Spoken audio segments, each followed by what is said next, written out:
APPSC release చేసిన సిలబస్లో స్క్రీనింగ్లో మనకు కొత్తగా ఒక సబ్జెక్ట్ వచ్చింది. ఏ సబ్జెక్ట్ నాన్న? సోషియాలజీ అంటాం, లేదా సొసైటీ అంటాం, సామాజిక శాస్త్రం. సో దీనికి మనకు 30 మార్క్స్ ఇవ్వడం జరిగింది.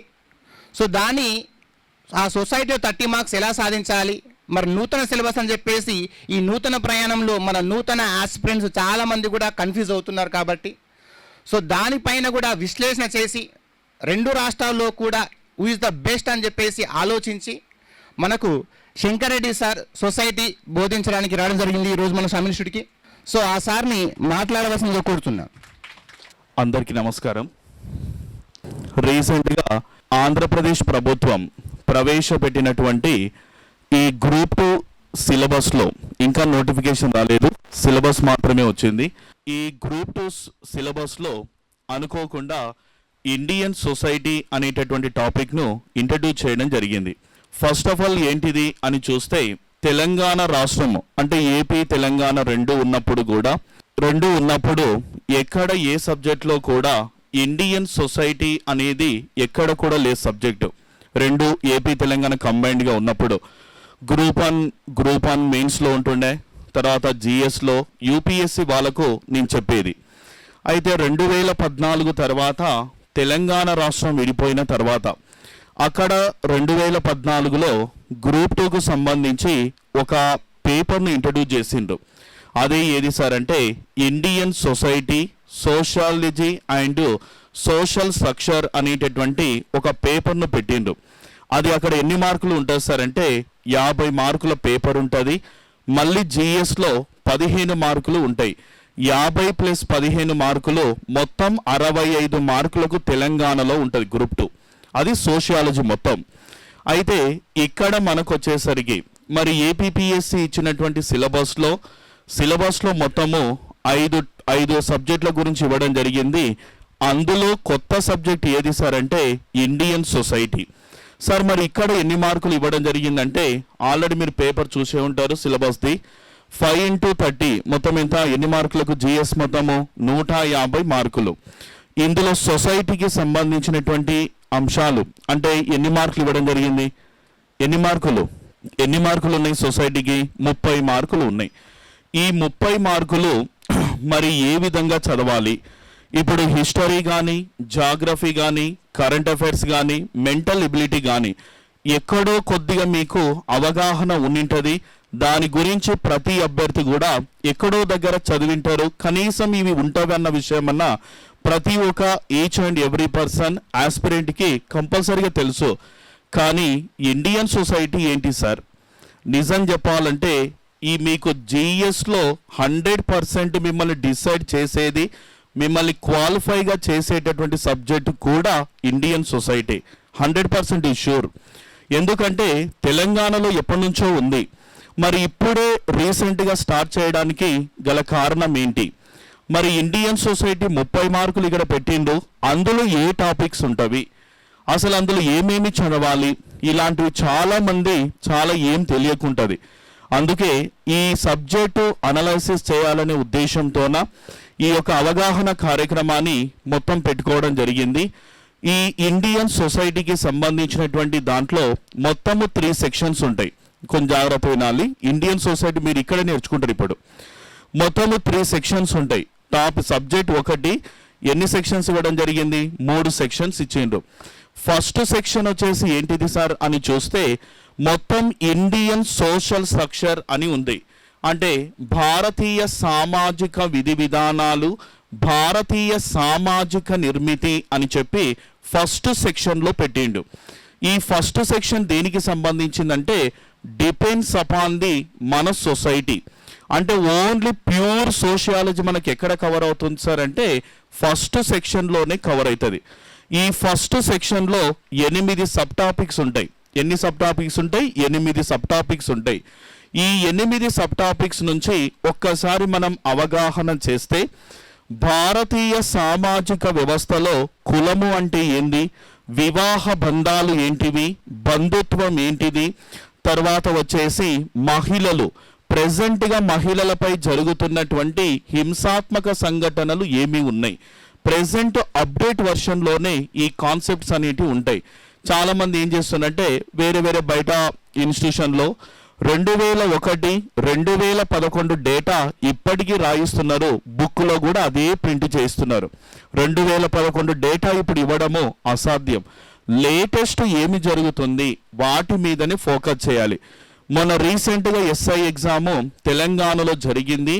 రీసెంట్గా 18 నుంచి 20 రోజుల క్రిందట జరిగిన అంశాల మీదనే 48 క్వశ్చన్లు వచ్చినాయి. 48 క్వశ్చన్లు.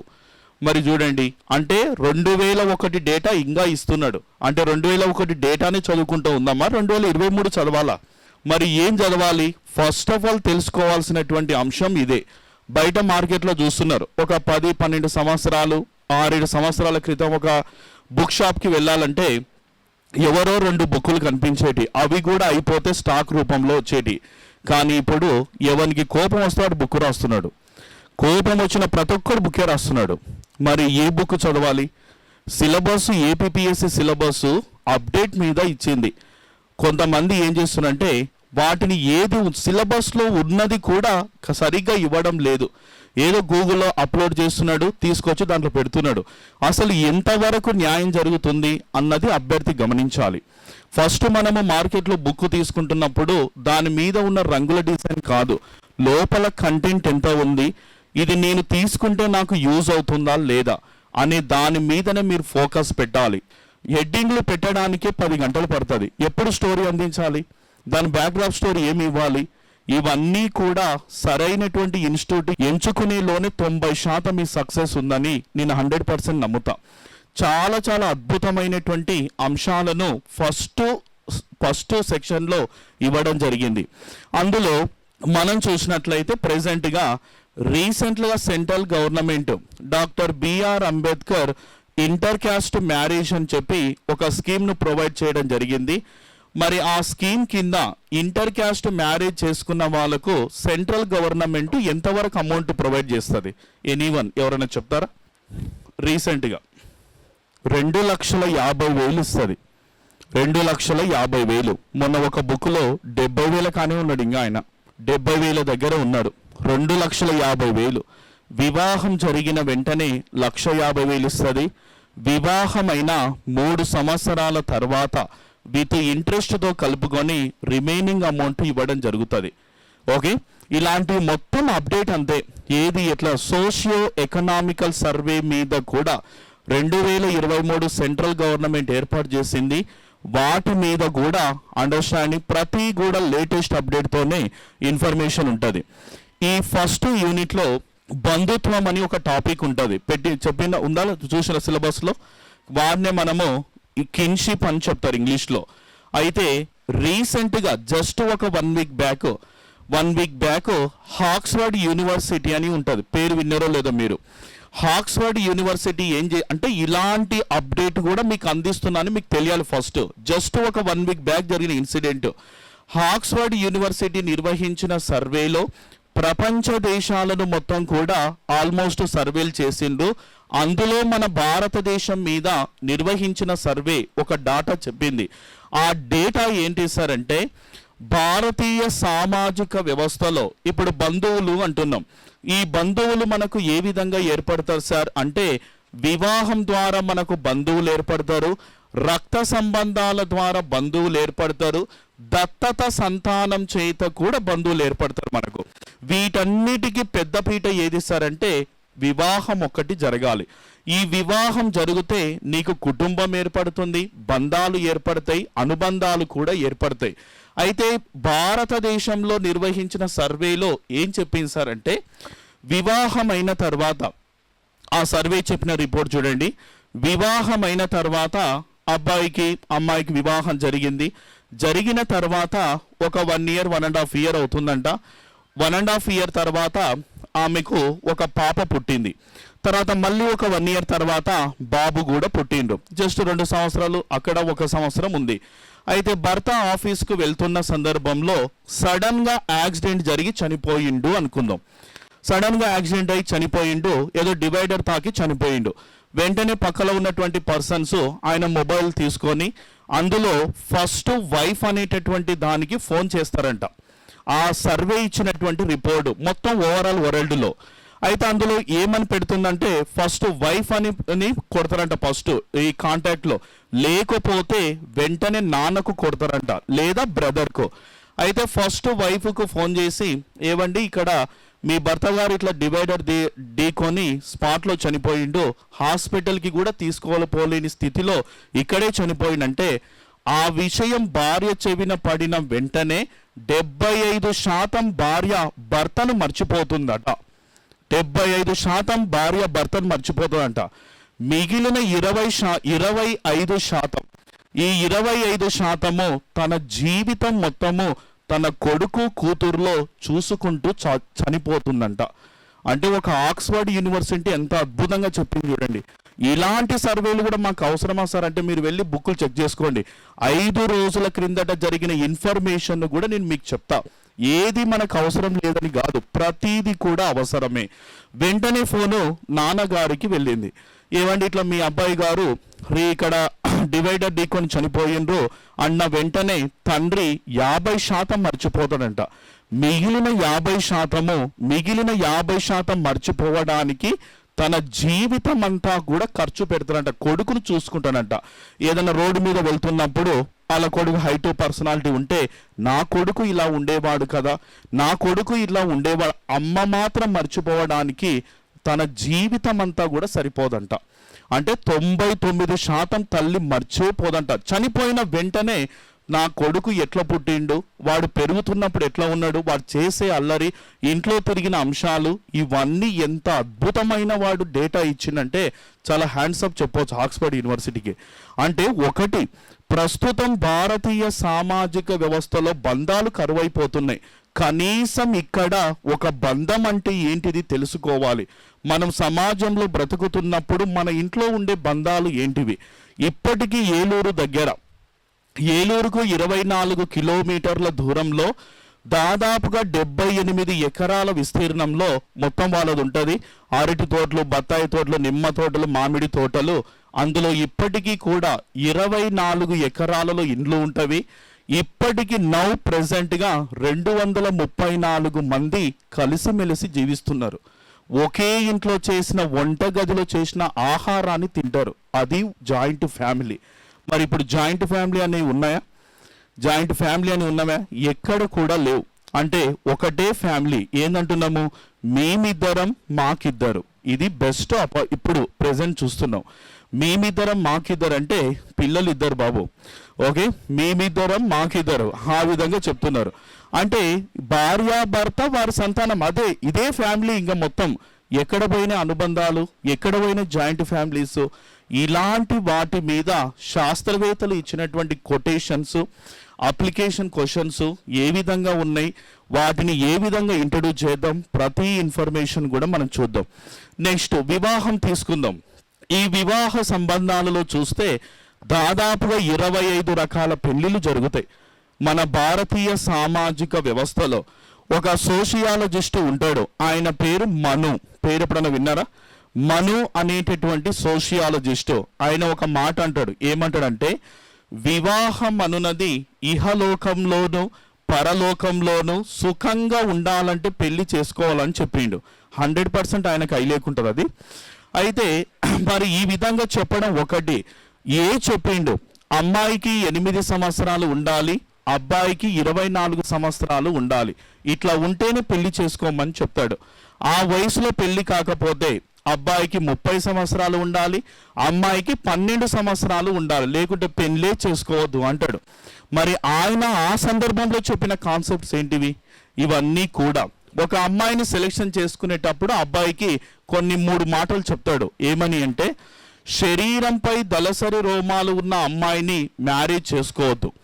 రెండవది, మగ సంతానం లేని కుటుంబంలో పుట్టిన అమ్మాయిని కూడా మ్యారేజ్ చేసుకోవద్దు. ఒకవేళ జన్యు సంబంధ వ్యాధులు ఉన్న వాళ్ళని కూడా చేసుకోవద్దు అంటున్నాడు. ఇన్ని 3 రకాలు ఎప్పుడో కొన్ని శతాబ్దాల క్రిందట చెప్పింది ఈ మాటలు.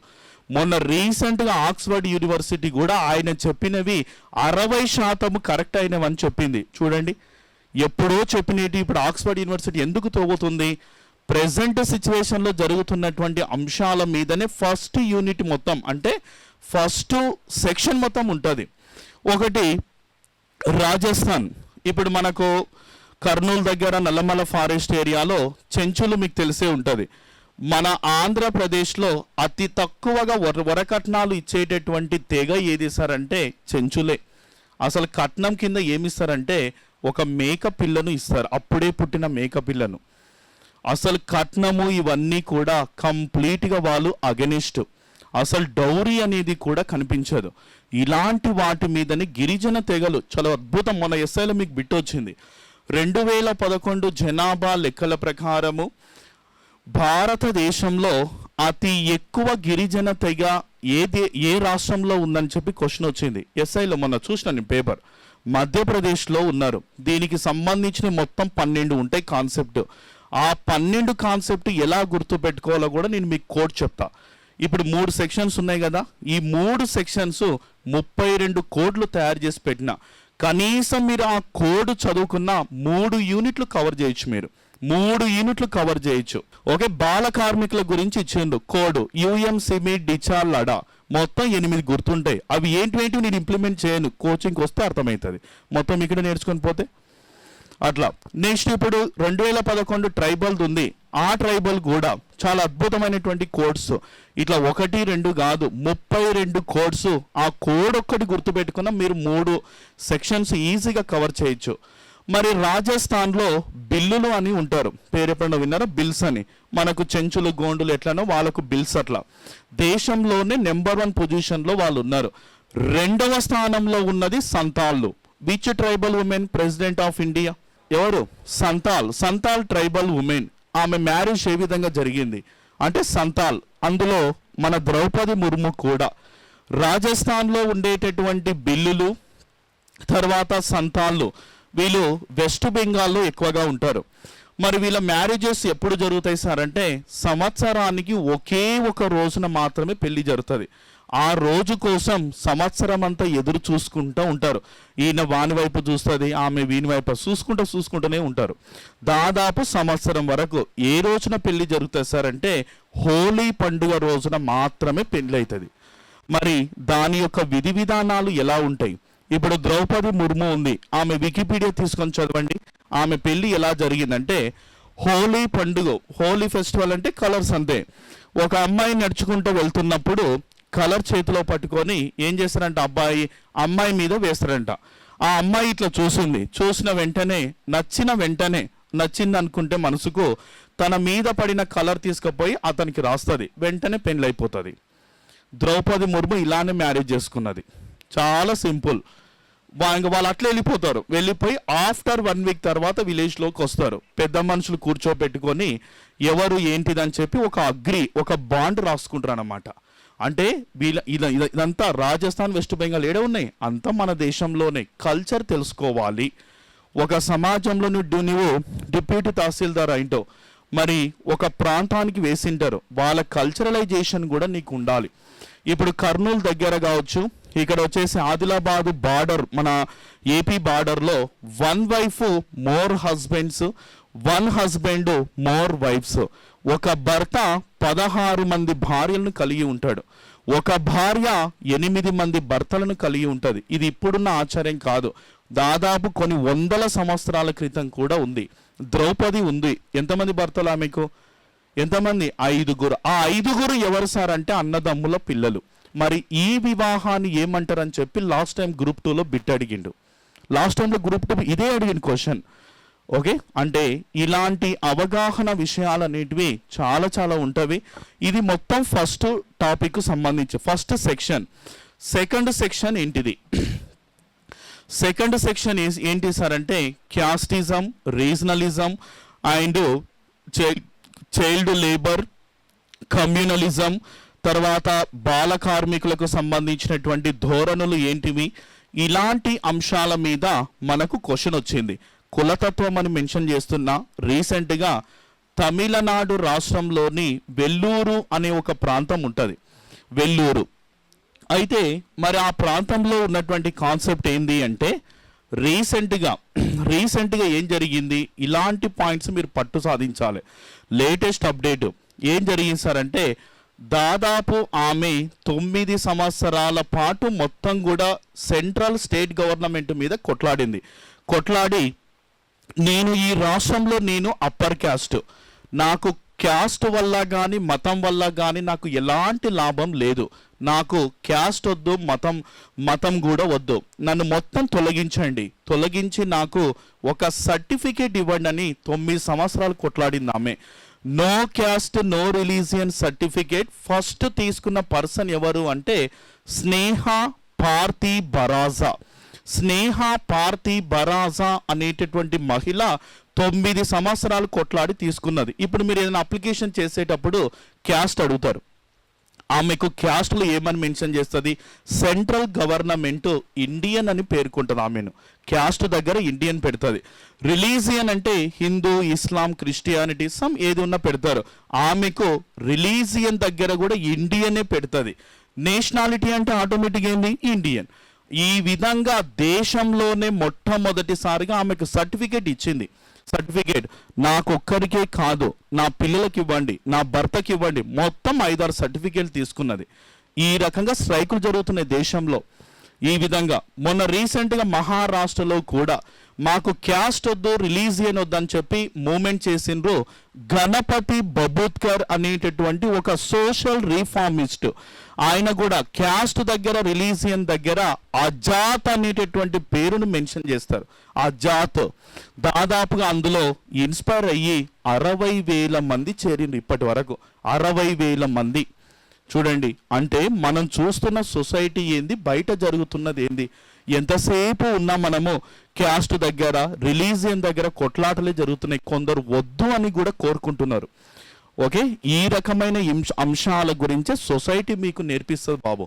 ఇది ఒక సబ్జెక్ట్ అని కాదు, మన గురించి మనం తెలుసుకోవడం, సమాజంలో ఒక వ్యక్తి ఎలా బ్రతకాలో కూడా సమాజము నేర్పిస్తుంది మీకు. 100% మీకు ఏంది ఎట్లా అన్నది మొత్తం కూడా క్లాస్లోనే 90% నేర్పించి బయటికి పంపే పూచి 100% నాది. నెక్స్ట్ అది సెకండ్ సెక్షన్. థర్డ్ సెక్షన్ ఏముంది సార్?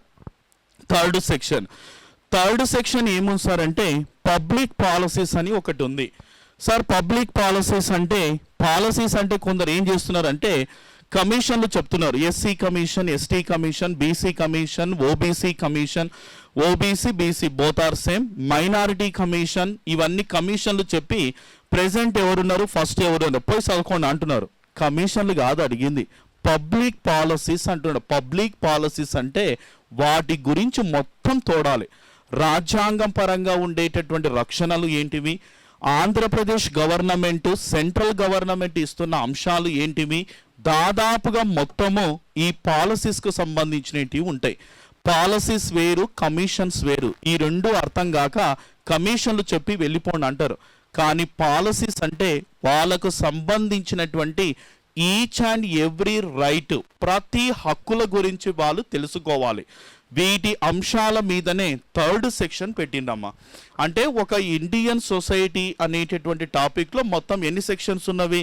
3 సెక్షన్స్ ఉన్నాయి. మనం అనుకుంటే ప్రతి సెక్షన్కి 10 మార్కులు కౌంట్ చేసుకున్నా అంటే అది రావచ్చు రాకపోవచ్చు. తర్వాత ప్రతి సెక్షన్కి 10 మార్కులు కౌంట్ చేసిన 3 సెక్షన్లకు ఎన్ని మార్కులు అవుతుంది?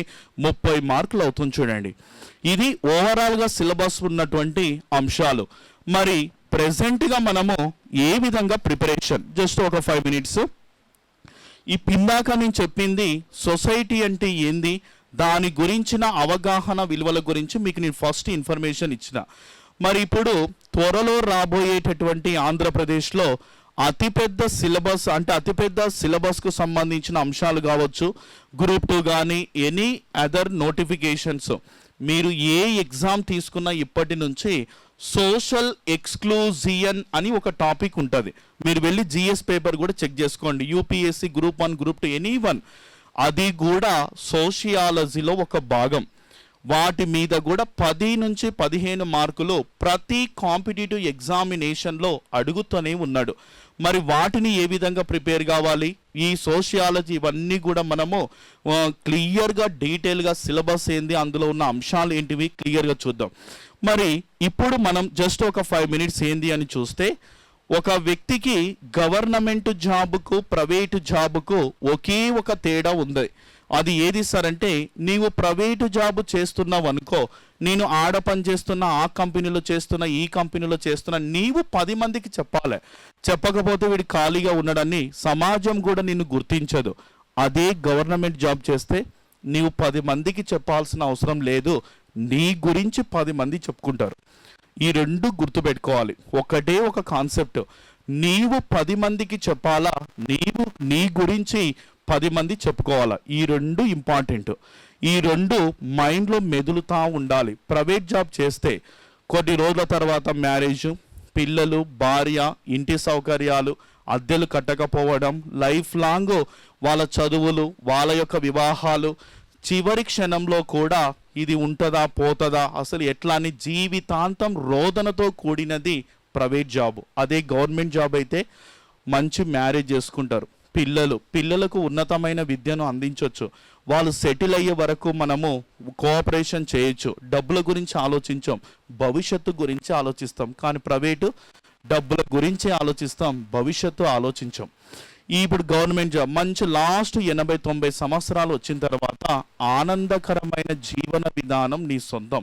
అక్కడ ఆ పద్ధతి కావాలా, ఇక్కడ ఈ పద్ధతి కావాలా, డిసైడ్ చేసుకోవాల్సింది నీవే. మొన్న రీసెంట్గా 2021-22లో యూపీఎస్సీ ర్యాంకులు ప్రకటించింది. ఒక హాస్టల్లో 8 మంది అమ్మాయిలకు ఐఏఎస్ జాబ్ వచ్చింది. జస్ట్ 21 ఇయర్స్ ఓల్డ్, డిగ్రీ 20 సంవత్సరాలలో అయిపోయింది. ఢిల్లీలో ఎలా ఉంటుంది సార్ కోచింగ్ అంటే డిగ్రీ ప్లస్ ఐఏఎస్ కోచింగ్ ఉంటుంది. Degree plus IAS, inter plus IAS coaching ఉంటుంది. ఈ డిగ్రీ ప్లస్ ఐఏఎస్లో పిల్లలు జాయిన్ అయినరు, వాళ్ళందరూ కూడా వేరే వేరే ప్రాంతాలు, హాస్టల్లో ఫ్రెండ్స్ అయిపోయింది అంతే. 8 మంది డిగ్రీ ఎగ్జామ్స్ రాసిండ్రు, ఎగ్జామ్స్ అయిపోయింది, ప్రిలిమ్స్ రాసిండ్రు, క్వాలిఫై సాధించిండ్రు, మెయిన్స్లో ఒకేసారి 8 మంది జాబ్ కొట్టిండ్రు. 21 సంవత్సరాలకు జాబ్ కొట్టిండ్రు. వాళ్ళు దిగిపోయేది 70 సంవత్సరాలు అనుకుంటే 54 సంవత్సరాలు వాళ్ళు సర్వీస్లోనే ఉంటారు. అంటే జాబ్ కొట్టవచ్చు, 40లో కొట్టవచ్చు, 50లో కొట్టవచ్చు, 60లో కూడా జాబ్ కొట్టవచ్చు అనుకుందాం. కానీ ఎన్ని రోజులు నువ్వు సర్వీస్లో ఉంటావు? పట్టుమని 30 మెట్లు పైకి ఎక్కలేము, పట్టుమని దిగలేము.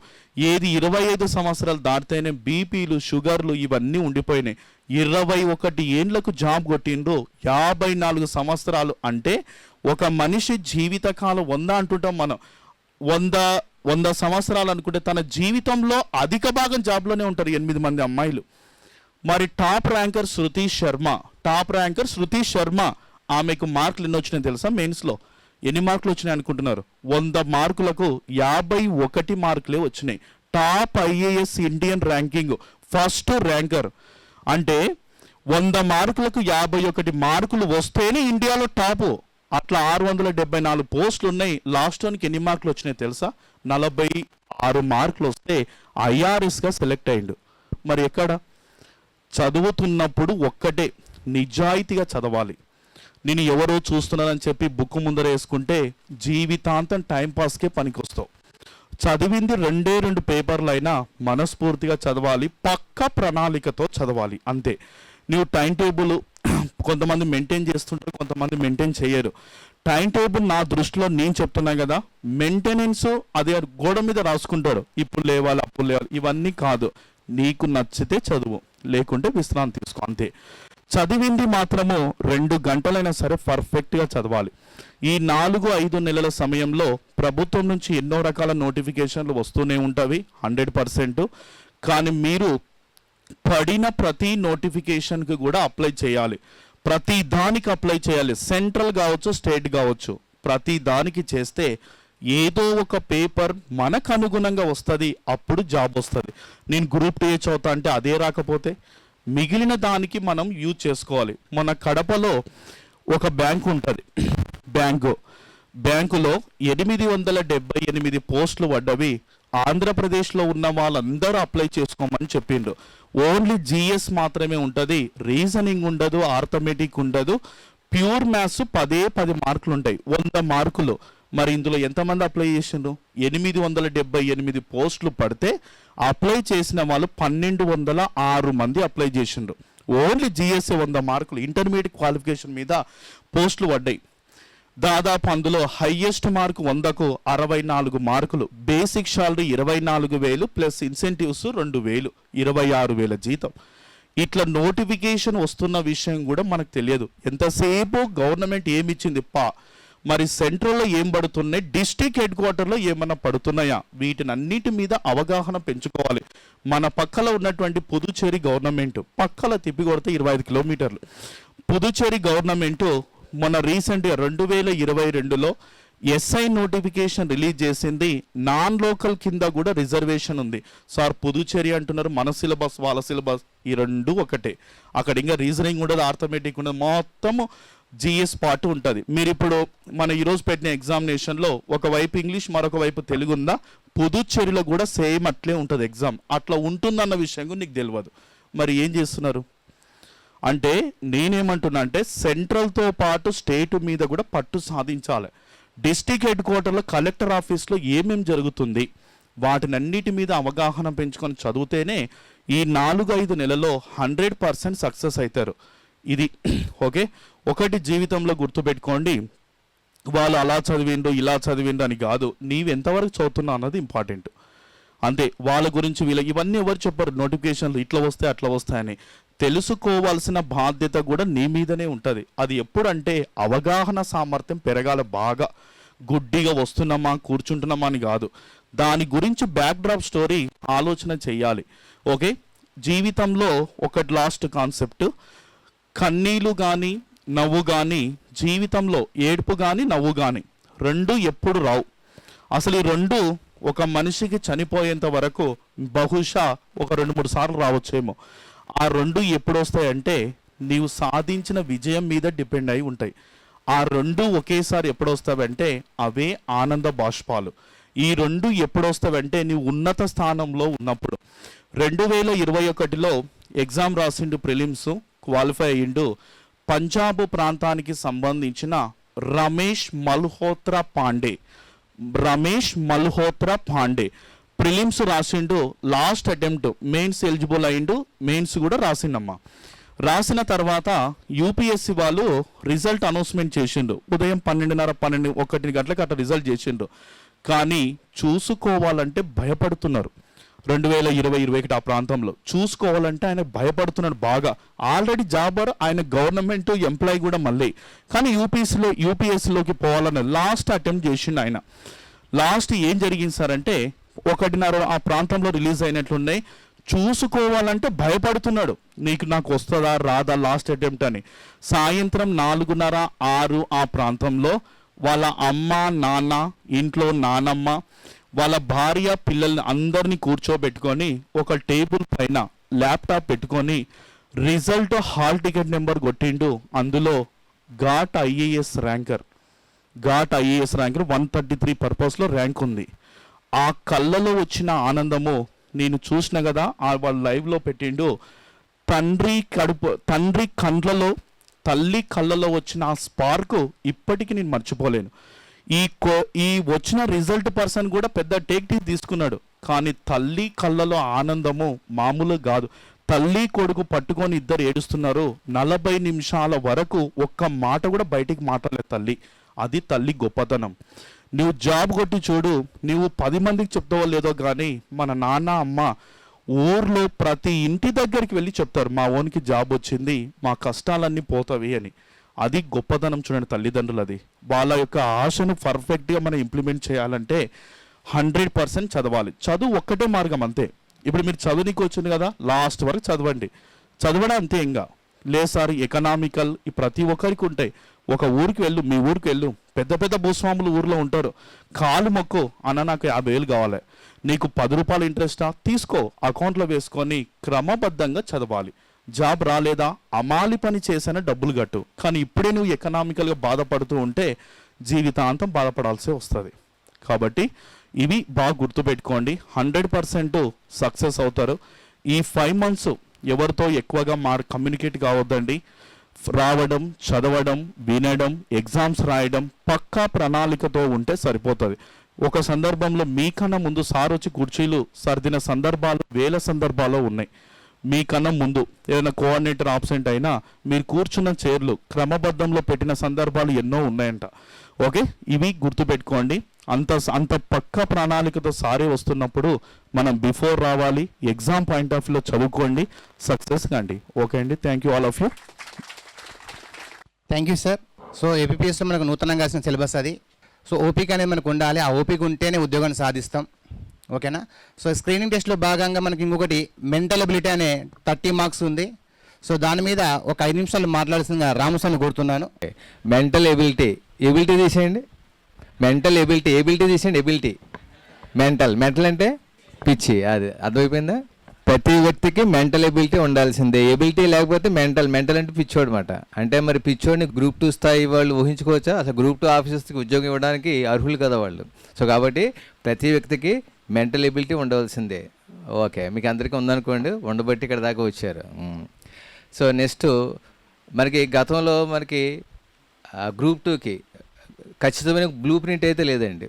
ఎందుకంటే మెంటల్ ఎబిలిటీ ఒకసారి 5 మార్కులు ఇచ్చేవాడు, ఒకసారి 10 మార్కులు ఇచ్చేవాడు, ఒకసారి 1 మార్క్ ఇచ్చేవాడు, ఒకసారి అర్థమెటిక్ 6-7 ఇచ్చేవాడు, ఒకసారి రీజనింగ్ మాత్రం ఇచ్చేవాడు.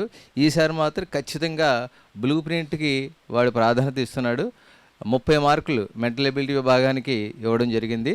సో అందులో దాదాపుగా 20 ప్రశ్నలు రీజనింగ్ నుంచి, మిగతా 10 ప్రశ్నలు వచ్చి data interpretation and basic numeracy అంటే చిన్న మ్యాథమెటిక్స్ సంబంధించి ఇవ్వడం జరుగుతుంది. సో ఇవన్నీ కూడా మీకు సుపరిచయమే చాలామందికి. సో దానివల్ల ఏంటంటే మీకు ప్రాబ్లం అయితే రాదు. ఒక మెంటల్ ఎబిలిటీ కాబట్టి ఒక 2 క్వశ్చన్లు మీకు ఎబిలిటీకి సంబంధించినవి 2 ప్రశ్నలు చెప్పి నేను క్లోజ్ చేస్తాను. ఒక ప్రశ్న ఏంటంటే లాజికల్ రీజనింగ్ అని ఇస్తున్నారండి. లాజికల్ రీజనింగ్ అంటే ఏం లేదు, గ్రూప్ 2 ఆఫీసర్కి ఏ విధమైన అనాలిసిస్ అవసరమో గ్రూప్ 1లో కూడా ఇచ్చారు ఆ పేపర్.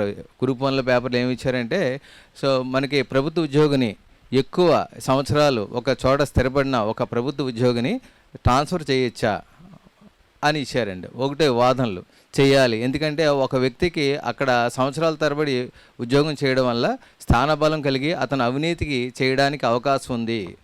రెండోది చేయకూడదు, ఇలా తరచూ ట్రాన్స్ఫర్ చేయడం వల్ల మరి అక్కడ సేవ చేసే భాగ్యాన్ని, సేవ చేసే అవకాశాన్ని కోల్పోతారు అన్నాడండి. సో గ్రూప్ 1లో ఇచ్చిన బిట్ అండి. ఇది లాజికల్ క్వశ్చన్ అండి. ఇవి ఇలాంటి ప్రశ్నలు చాలా డిఫరెంట్గా ఉంటాయండి. మనకి ఈ నెంబర్ సిరీస్, కోడింగ్, డీకోడింగ్ ఇలాగ మనకి స్టీరియో టైప్ ప్రశ్నలు కాదండి. మన మనసే మనకి సమాధానం అన్నమాట. మరి ఆ టైపు ప్రశ్నలు ఇస్తున్నారు కాబట్టి మీరు చెప్పగలరా దాని ఆన్సర్ ఏంటో? వాదన ఎవరిది కరెక్ట్గా ఉంది? 1వ వాడదా 2వ వాడదా అండి? 1వ వాడదా. కాబట్టి అందరికీ మెంటల్ ఎబిలిటీ ఉందండి. సో మీ అందరూ గ్రూప్ 2 ఆఫీసర్సే. ఓకే, ఎందుకంటే కరెక్టే, ఏళ్ల తరబడి ఒకే చోట ప్రభుత్వ ఉద్యోగం చేయడం వల్ల వాడికి స్థానబలం వచ్చి వాడి అవినీతికి పాల్పడే అవకాశం ఉంది. కరెక్ట్ అండి, గ్రూప్ 1లో ఇచ్చారండి బిట్ అది. So logical thinking based bits అండి ఇవన్నీ కూడా. వెరీ గుడ్, బాగా చెప్పారు. ఇంకొక మెంటల్ ఎబిలిటీ ఇదండి 12-6 అండి. మీ అందరికీ తెలిసిందే. 12కి 6 ఇచ్చారంట, 6కి 3 ఇచ్చారంట. మరి 10కి ఏమి ఇస్తారు? 5. వెరీ గుడ్, బ్రహ్మాండమైన మెంటల్ ఎబిలిటీ. కానీ ఆన్సర్ 5 కాదంటండి. 12కి 6, 12లో సగం 6, 12కి 6, 6కి 3 అంటే 6లో సగం 3, అలాగే 10కి 5 కదా. అది మ్యాథమెటికల్ ఎబిలిటీ. మరి ఇది రీజనింగ్ ఎబిలిటీ కదండి, లాజికల్ ఎబిలిటీ. ఆన్సర్ 3 అంటండి. ఇప్పుడు చెప్పండి, ఇప్పుడు మీ ఎబిలిటీ ఉపయోగించండి, లేకపోతే మెంటల్ వచ్చేద్ది. ఎబిలిటీ పోతే మెంటలే కదా. చెప్పండి ఇప్పుడు. 2 ఇంకో కొద్దిగా ఆలోచించండి.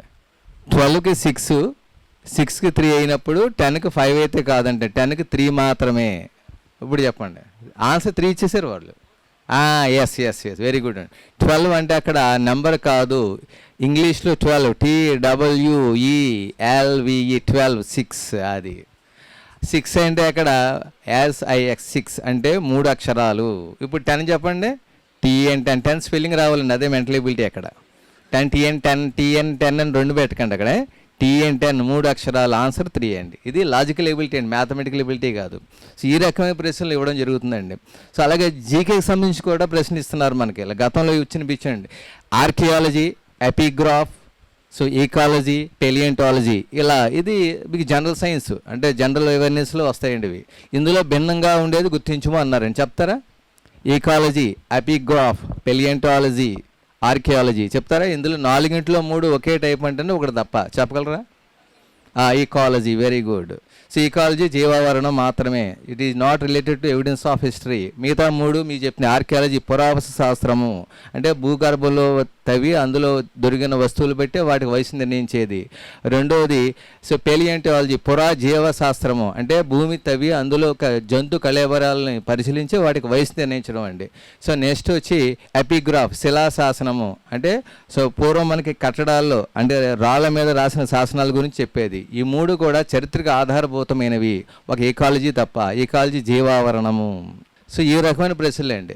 సో ఇవన్నీ కూడా మనకి మెంటల్ ఎబిలిటీకి సంబంధించినవి. మెంటల్ ఎబిలిటీ ఇది part and parcel of every life అండి, ప్రతి వ్యక్తికి కావాల్సిందే. సో అందువల్ల ఏంటంటే ఇంకొక లాస్ట్ ఒక బిట్ చెప్పి నేను ముగిస్తాను.